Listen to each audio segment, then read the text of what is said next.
I want to take you back to one of the first jobs that I ever had. I had a colleague who was working on a big project, and he fell seriously behind on a deadline. And everyone was starting to get worried about this. So one of his boss's bosses, who he had never met, came to his desk, started screaming at him, and said, "If you don't get your act together, you're going to be fired."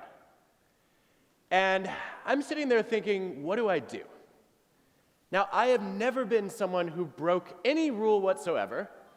Growing up, I got called once and only once to the principal's office. I found out I was not in trouble, and I still cried. Because I wanted to respect my elders and make sure that I was not going to stand out. I wanted to fit in. And I was very careful about doing this. I was afraid in college to be caught in a room with other people who were drinking alcohol.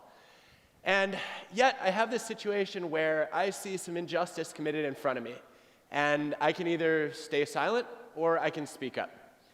And I decide that I'm going to take action. I'm going to go right against my nature, and I'm going to try to do something about this situation.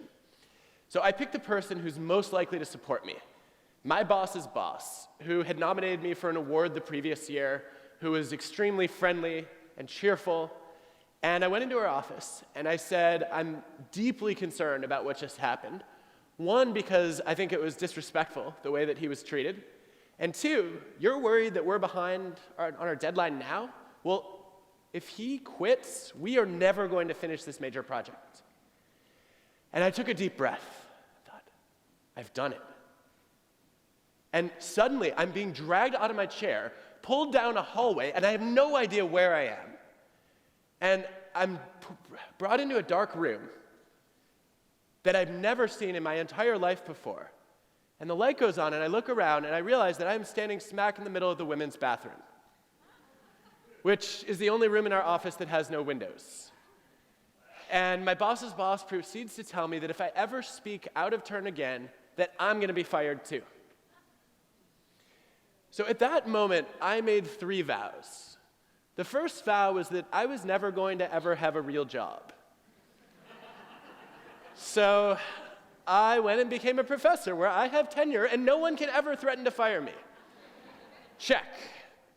The second vow was that I was going to try to study how I could have spoken up more effectively, how we could all get our ideas and suggestions and opinions heard, and how to create organizations where people could exercise voice instead of having to stay silent. And that's what I want to talk to you about tonight.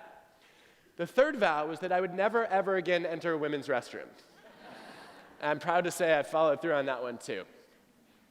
So I spent the past 5, 6, 7 years trying to understand people who are not like me, people who I've come to call originals, people who stand out and speak up, the non-conformists among us, who don't mind breaking a rule, who are willing to challenge the status quo and fight for ideas that they believe in, even if they're unpopular. And I wanted to know, how could I become more like them? And if I did ever choose to speak up again, what did I need to know to do that effectively? So what does that take? Well, the first thing that I learned that has really shifted my view on how to get ideas heard is a pretty simple thought, which is most of us believe if we want to make a persuasive argument, we should lead with our strengths. But the successful originals that I've learned from and interviewed and studied do this quite differently. So I want you to imagine that you have a new business that you're going to pitch on Shark Tank. And you have to go in and convince a bunch of investors that they should put their money behind this. What you're supposed to do is walk in with a face that looks something like that. But this entrepreneur named Rufus Griscom does it backward. Rufus decides he's going to start a parenting website that is going to do something that no website has ever done before for parents, which is tell them the truth about what it's like to have children. And he wants to make this a very popular website, so he goes to venture capitalists and he says, "I want to start Babbel, and here are the 3 reasons you should not invest in my company."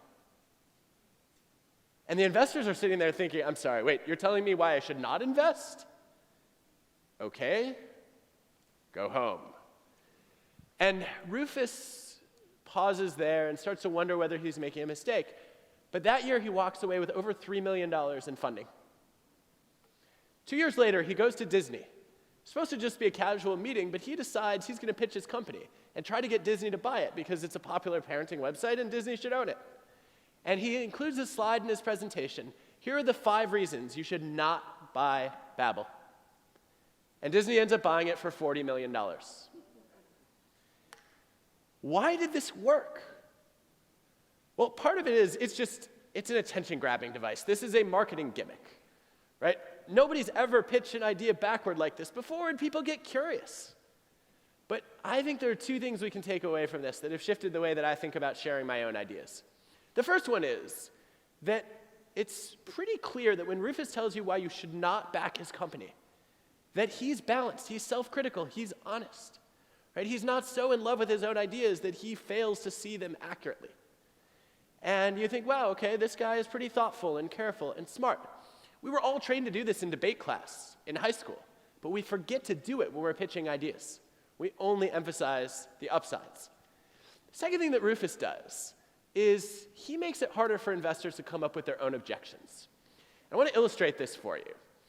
So what I'd like you to do is, if you're sitting on the right side of the room here, or the first half of the middle, I'd like you to just think about 3 good things about your life. Take a second, 3 good things about your life, and then rate your happiness on a 0 to 10 scale. 0 being complete misery, 10 being nirvana. All right, the rest of you, the back of the middle and this side, I want you to try to come up with 13 good things about your life.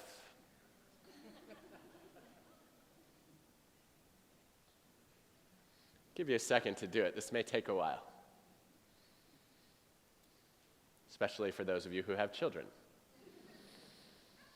All right, and then again, rate your life, 0 to 10. Okay, so this is an actual study, and what most people believe is that the first group is going to be less happy than the second. Because if you can count more blessings, your life is better. But the research shows the exact opposite. That the people who count 3 blessings are actually happier than the people who count 13. Why? Because the harder it is to come up with something, the less true you think it is.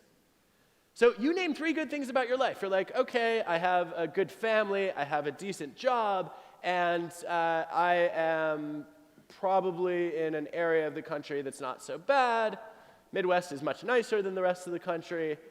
All right, 9.5. My life is great. And then the poor people who have to come up with 13 good things about their life, they're like, can I count each of my kids separately? What about all of my friends? And they struggle a little bit more. And when something is hard to think of, we assume it's less common and less real. And they're like, wow, I kind of just had to work a little bit to think about things that made my life seem positive. My life is not that good. 7. Now, you can reverse this. For those of you who are now miserable having gone through this exercise, you can reverse this just by listing bad things about your life. You ask people to come up with 3 things that are wrong with their lives, and they're like, wow, I have 3 things that are terrible. That was easy to think of. My life sucks. But 3 things to 13 things, wow, that's hard. It's actually hard to come up with 13 things that are horrible about your life. And then you end up realizing, my life is not that bad. This is exactly what Rufus Griscom did to his investors, because he ends up listing a bunch of things that are wrong with his company. And the investors are like, wait, he already got the 2 biggest concerns that I had.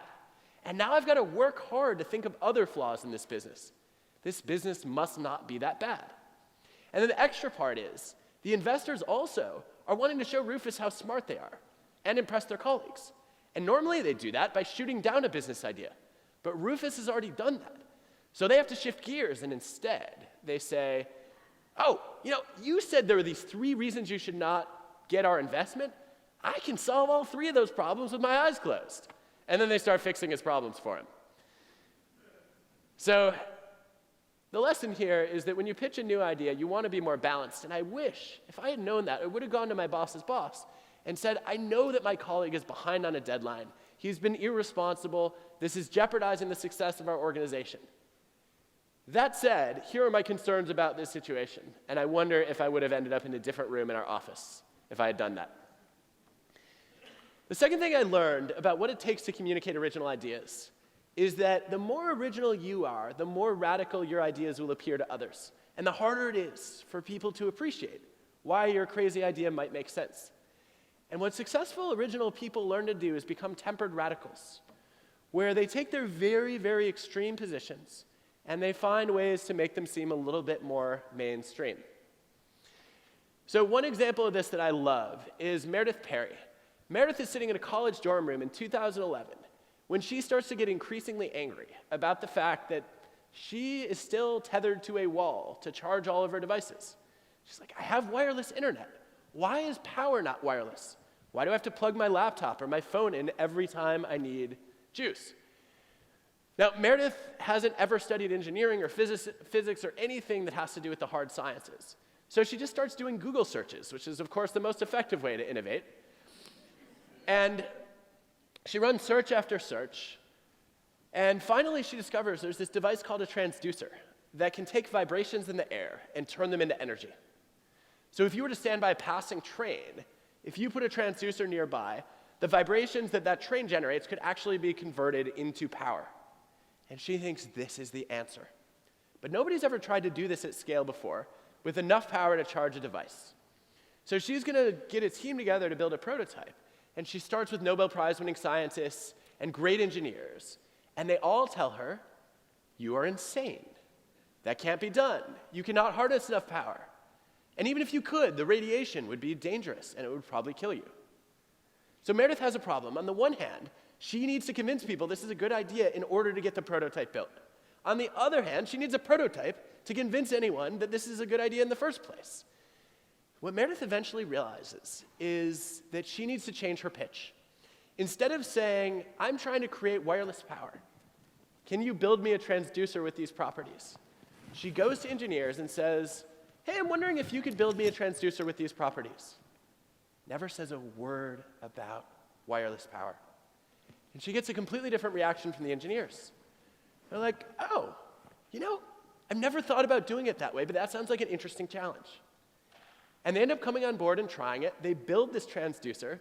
Meredith now has a working prototype that has already proven a bunch of Nobel Prize-winning physicists wrong. My hope is that they will all have their Nobel Prizes rescinded for that, but hasn't happened yet. And she's pretty close to a commercially ready product. Now, I don't know how well it's going to work, but the lesson here is that sometimes you have to smuggle your original ideas in a Trojan horse, right? You may have, as Simon Sinek would say, for those of you who have followed his work, you have a why that's really clear. You have a vision, an end goal that's incredibly important. But the more original that is, the more carefully you have to hide what that full vision is from other people who might not appreciate it. I had a really interesting conversation recently with Elon Musk about this, where I was asking him how in the world, as a payments guy who worked at PayPal, he was able to build a company that went to orbit and back, which NASA couldn't even do. And he said, well, I didn't tell anybody what my ambitions were at first. Right? I didn't go and say, I just had a lot of success at PayPal, so I'm going to colonize Mars. Instead, what he said was, I really want to try to see if we can do privately what NASA has been able to do as a government agency. And my goal is to try to get a commercial vehicle into space.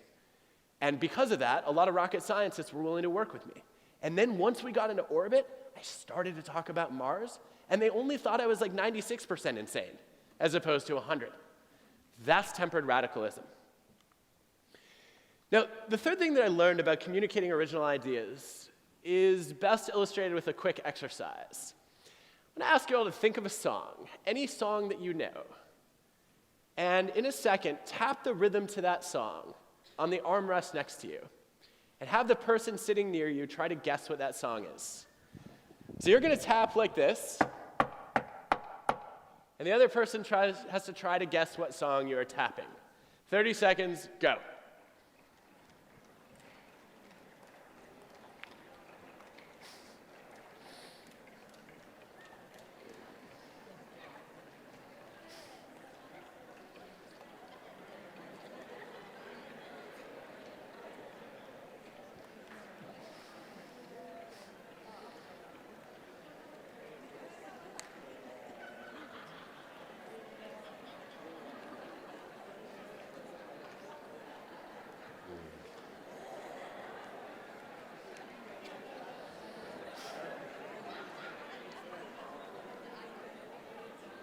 All right, stop. First of all, those of you who guessed correctly, I want to ask you to stand up for a round of applause. Woo! Wait, stay standing. If you guessed right, you have to stay on your feet until I name your song, and then you can sit. Happy birthday, sit down. Row, row, row your boat. Twinkle, twinkle, little star, also known as the ABCs. Jingle bells. Beethoven's Fifth. Good, I can't even tap the third. What about We Will Rock You? Wise to pick a song that has no lyrics.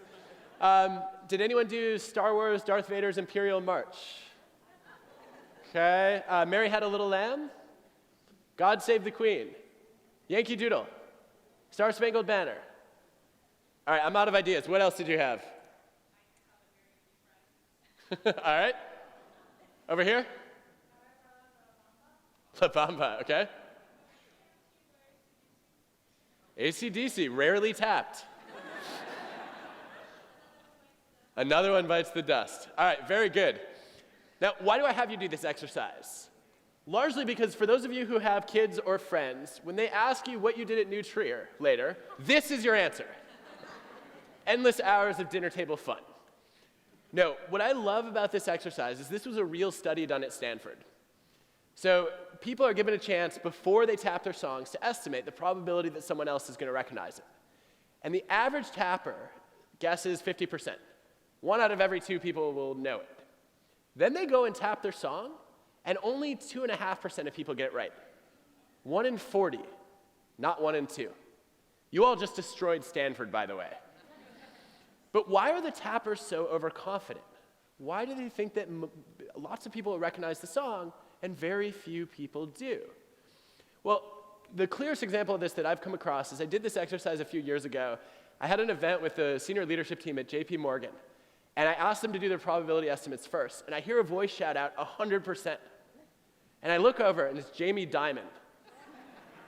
And then he leans to the guy sitting next to him, and he says, "Just so you know, if you don't get this right, you're fired." Actually, he didn't say that, but he did guess 100%. The guy next to him did get it right, luckily.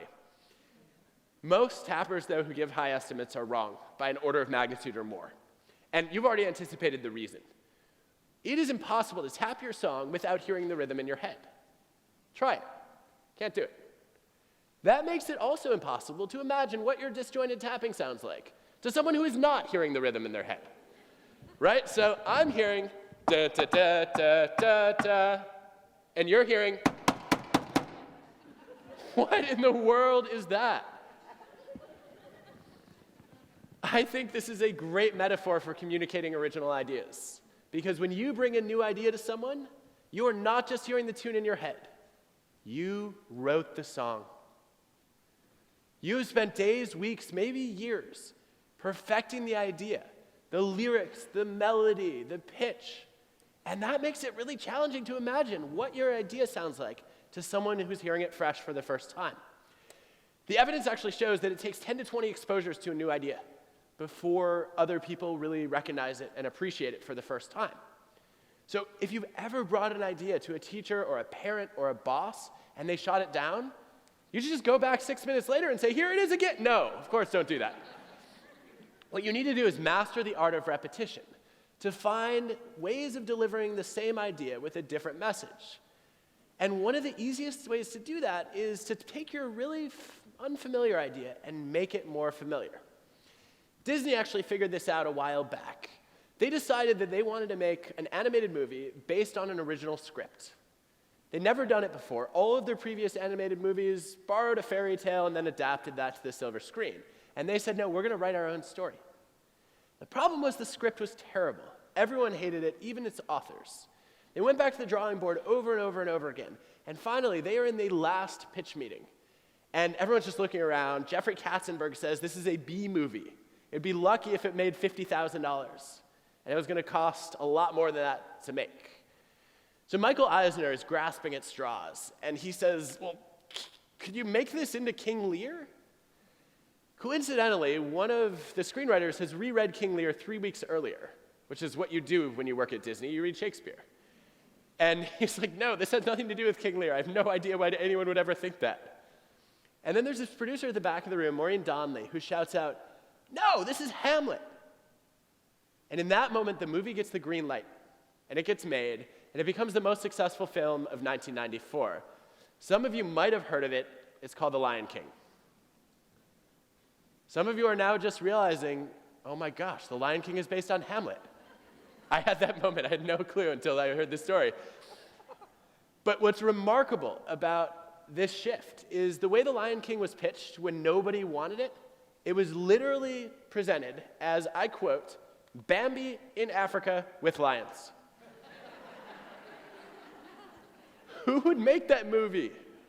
Who wants to see Bambi eaten by a lion? No one could imagine the plot or the characters. But when they reframed it as Hamlet with lions, it clicked. And people said, oh, of course. The uncle is going to kill the father. The son is going to have to avenge it. And now they could envision what was going to happen in the movie. And you took this really unusual script that was unlike anything Disney Animation had ever done before. You connected it to a time-honored tale. And now people were willing to go with it. That's mastering the art of repetition. And that's why you see a lot of startups pitching themselves now as Uber for X. I used to think that meant they were unoriginal. But really what it means is they're trying to take their crazy ideas and translate them into a language that you already understand. And you could probably do that more effectively.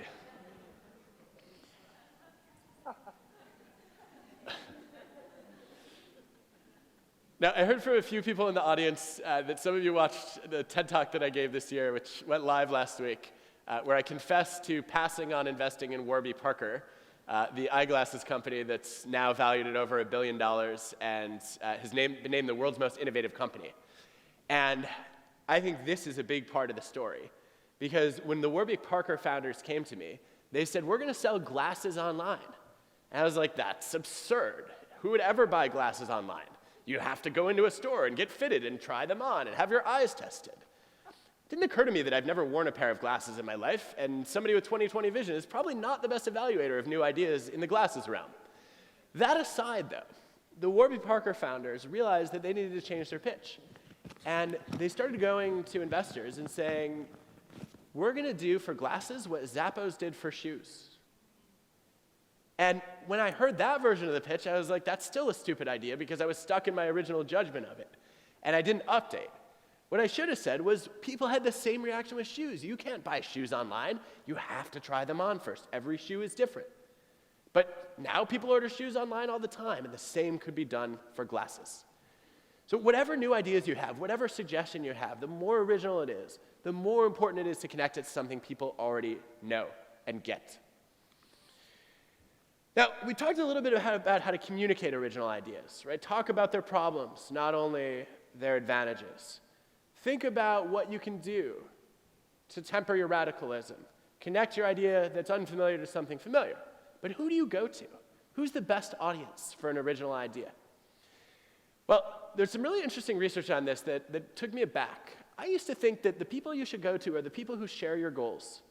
Whatever your suggestion or your vision is for improving the situation that you're in, you should find people who want the same end and go to them. Turns out, though, that common goals just as often drive people apart as they do bring us together. This is research by Braden King at Kellogg. What he shows is that oftentimes you bond based on the methods that you use to do your work, not the goals that you share. So the people that you want to collaborate with and find as partners are people who just operate the same way you do, even if they have no intentions that are shared with your own.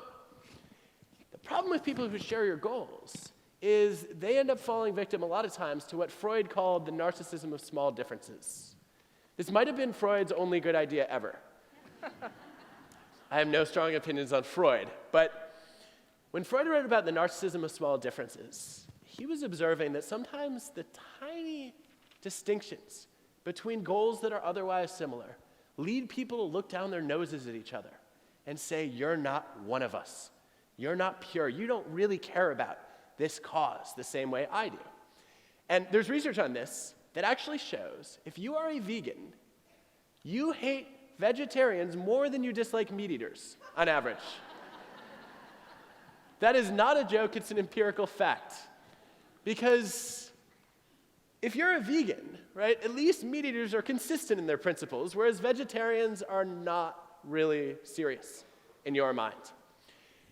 And what we see over and over again is that the more extreme groups are the ones who look down their noses at the more mainstream groups. And so finding partners who share your goals is not always easy. So how do you figure out whether somebody is really willing to back your ideas? If you're going to make a suggestion, if you're going to bring an opinion, if you're going to pitch a startup, where do you go?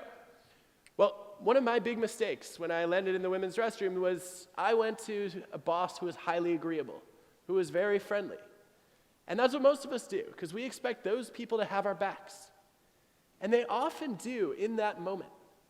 But then when it comes to having to rock the boat, agreeable people hate conflict. And so they don't necessarily stand up for you when going to bat for your idea.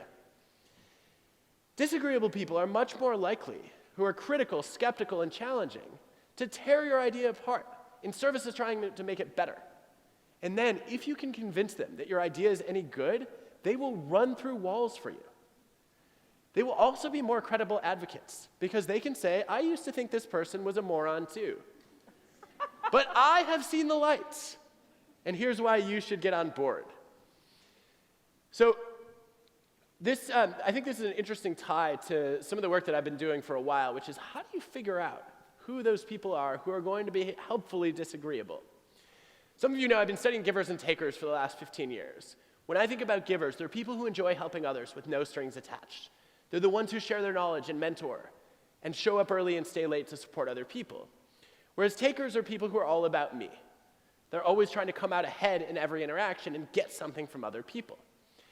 And we have to, I think if we want to assess people accurately, we've got to juxtapose these traits, because the mistake that most people make is they assume that agreeable people are going to be givers and disagreeable people are going to be takers. But there is no correspondence between those traits whatsoever, at all.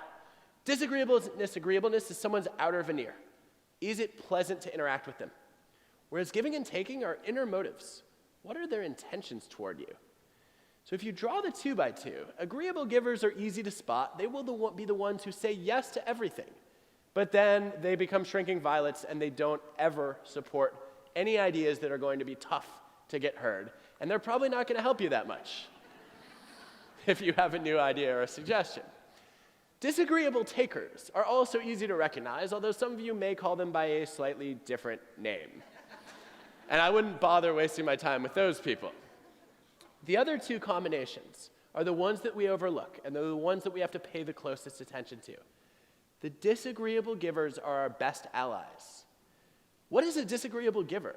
A programmer at Google said, oh, that's like somebody with a bad user interface, but a great operating system, if that helps you.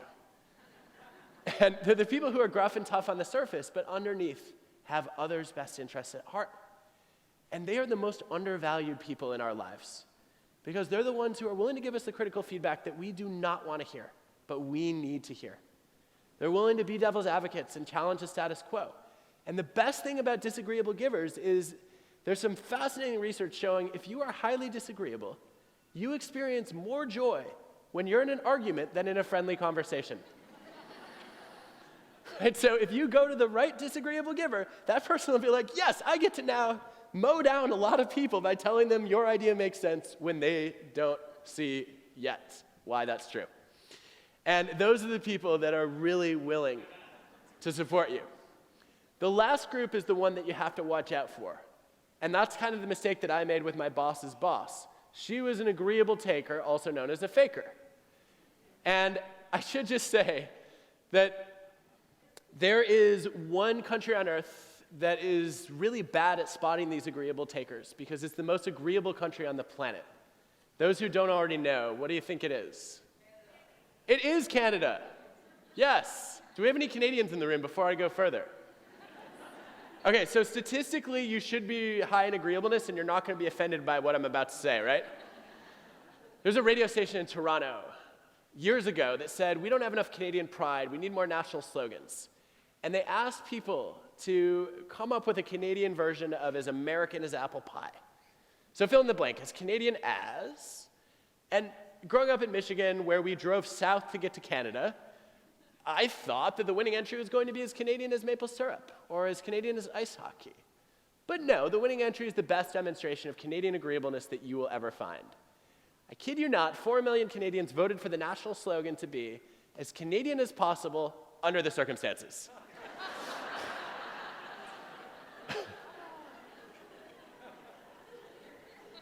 Now, for those of you who are highly agreeable or slightly Canadian, you get this right away. How could I ever say I'm any one thing when I'm constantly adapting to please other people?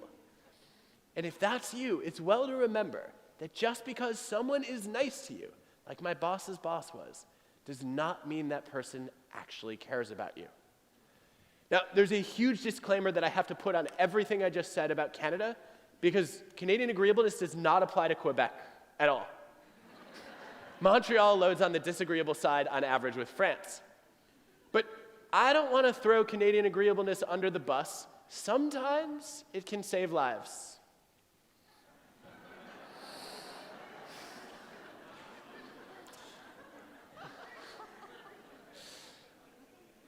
All right, so a couple other things I want to highlight before we open it up for questions. I want to just say a couple words about how to hire original people, for those of you who ever do hiring or interviewing. Now, one of my favorite studies on this looks at founders of startups in Silicon Valley and asks founders, which of the following 3 ways of hiring do you focus on the most? Do you hire on skills, people who have the capabilities you're looking for right now? Do you hire on star potential? Not what they know today, but how great can they become? Or do you hire first on cultural fit? Do they share our values? I wanted to get a quick vote on what you would prioritize. Of course, you care about all these things, but if you had to rank one first, skills, potential, cultural fit, which one would be at the top? How many put skills first? How many potential? And how many for culture fit? All right, that's a majority. Majority, I've got some good news for you. Startups that hired on culture fit were less likely to fail and more likely to go public.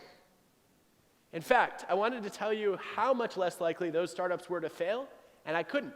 Because of over 200 startups in the study, the ones that hired on cultural fit had a 0% failure rate. They all succeeded. So they were infinitely more successful than their peers. Hire on cultural fit. Or should you? Because after these companies go public, the ones that hire on cultural fit grow at a much slower rate than their peer companies. And now it is the least effective way to hire instead of the most. Cultural fit is dangerous later. It's helpful early. Why? Because initially what cultural fit buys you is a passionate commitment to a mission, where you can attract uniquely talented people, where you are the only place where they can do this thing that they're excited about, and they feel like they belong. And you will get extra effort and extra intuition and ingenuity that you wouldn't see elsewhere. But then as your organization grows, cultural fit becomes a proxy for homogeneity. You hire a bunch of people who think the same way that you do, and you weed out diversity of thought. So what do you do instead of hiring on cultural fit?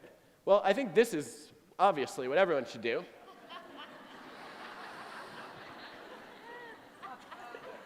You should shift to hiring on skills. No. No, what this cartoon is trying to emphasize is what IDEO does when they hire. They say, we throw cultural fit out the window. If you don't know IDEO, they have spent years creating really innovative products. They built the mouse for Apple. They're great designers. They popularized design thinking. And one of their principles is we want people who think differently. So how do they get that? Instead of cultural fit, they look for cultural contribution. Instead of asking, what are our values and how do we bring in people who already embody those, they ask, what's missing from our culture and how can we bring that in?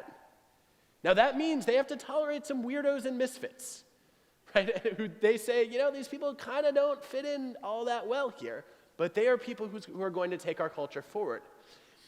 Larry Page at Google said one of his biggest fears when I asked them what was going to be a big threat to Google's future, is that they become a cultural museum. And that people are always looking in the past and saying, Google used to be like this, and we need to hire people who are more like that. And he wants it to be constantly evolving and changing. And the best way to do that is to keep hiring on culture contribution, not culture fit. And by the way, it's the disagreeable givers who are most likely to give you a nice cultural contribution.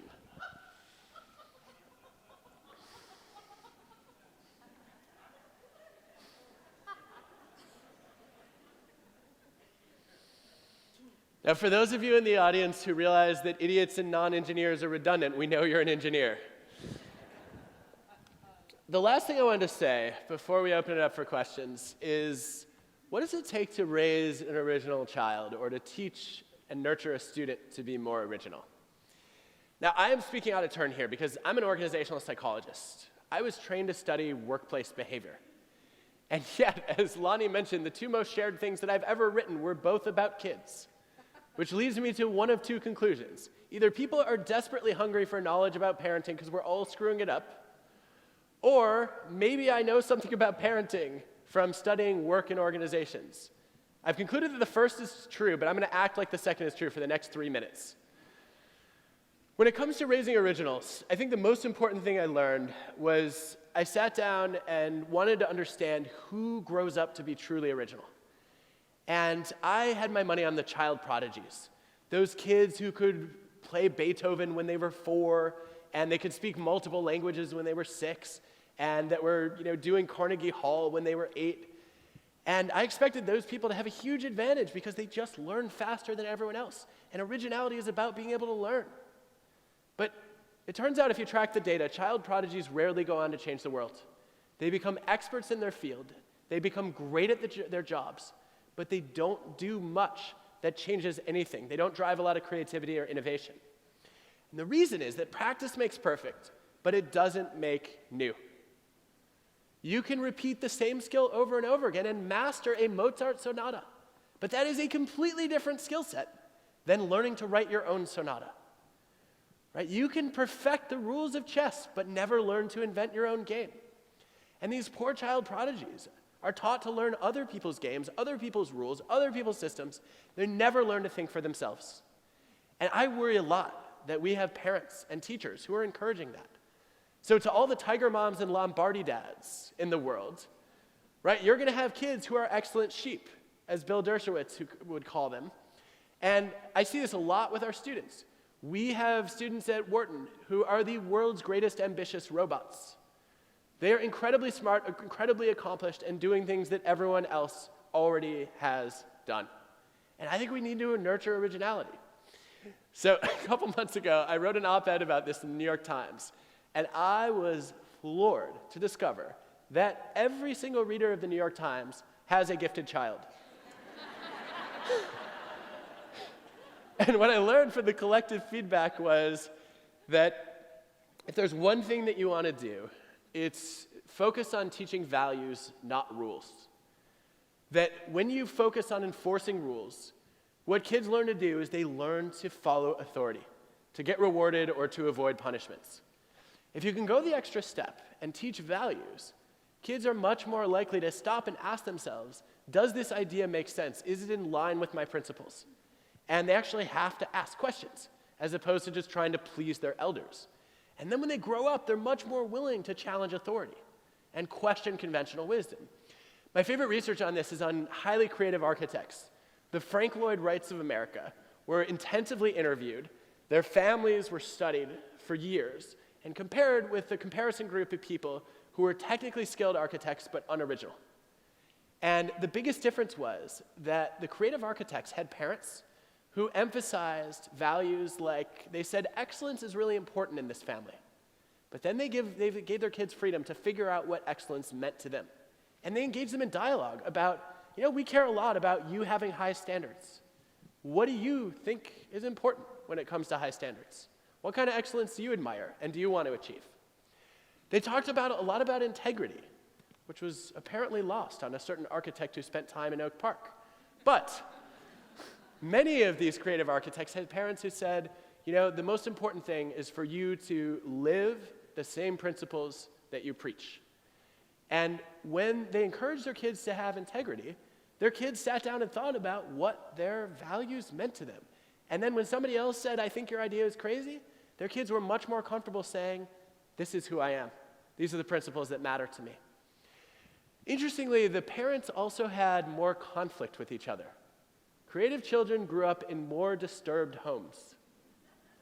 Now, this is not a license to fight in a marriage, but what's interesting is a lot of parents, and I count myself among these parents, we try to have our arguments behind closed doors, right? We want to be aligned. We want to have a common front. We don't want to undermine each other. My wife and I talk about this all the time. And after reading all this research, there's study after study showing that creative kids come from these homes that are characterized by what's called wobble, which is literally parental tension, causing kids to wobble back and forth between saying, I'm going to do what my mom says and what my dad says. And what's great about that is it forces kids to think for themselves. If you are not aligned, they actually have to wonder which behavior, which principle makes sense.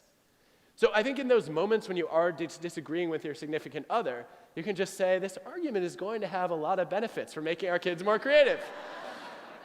And then you'll be even more pissed off at your partner. So I think that that's the most important thing that I've learned about raising or nurturing creative children. I've been trying to apply this in our own house. So while I was writing originals, I had a rather unfortunate moment where our daughters were running around our family room, and our son was about 6 months old, and they were in danger of decapitating him. And I heard my voice. I literally just written the page where I said, teach values, not rules. I had cited a study showing that in high schools, if you get the 5% of the most creative children as nominated by their principals and teachers, and you compare their families to children who are more conventional, that the average creative children came from homes with less than one rule, and everybody else had about 6 core rules in their home. And I have just written this, and I hear this voice coming clearly from an alien, which I later discovered was me, shouting, "New rule!" And I never wanted to be one of those psychologists who screws up our kids. And I was very careful about not taking these experiments and longitudinal studies that I love so much in my day job and applying them at home. But this hypocrisy was overwhelming to me, and I could not stand for it. And I felt like I had to do something about it if I was going to write a chapter on raising kids. So what I ended up doing was I said, okay, what would I advise my readers to do? And I said, okay, what you're supposed to do is you're supposed to explain, if you ever have to have a rule, you're supposed to explain the logic behind it. And it was past the point that I could get away with that because my kids were running and screaming and I couldn't even get their attention. And so finally I pulled our 6-year-old aside and I said, Joanna, why do you think I'm asking you not to run around the house like a Tasmanian devil? And she said, well, because we could hurt our brother. I said, do you want to hurt your brother? She said, of course not. And the rest of the afternoon was like a magic trick. She not only stopped all of her wild behaviors, but she became the enforcer who beat up her little sister to make sure that she couldn't hurt her brother. And it was a great lesson, if nothing else, in how hard it is to actually practice these ideas in real time. So often, you will catch yourself doing something that doesn't track with what you know is effective, and you see it in hindsight. And I think the challenge is to close the gap, right? And take these insights and apply them in the moment. And if anyone figures that out, I would love to know how. Thank you.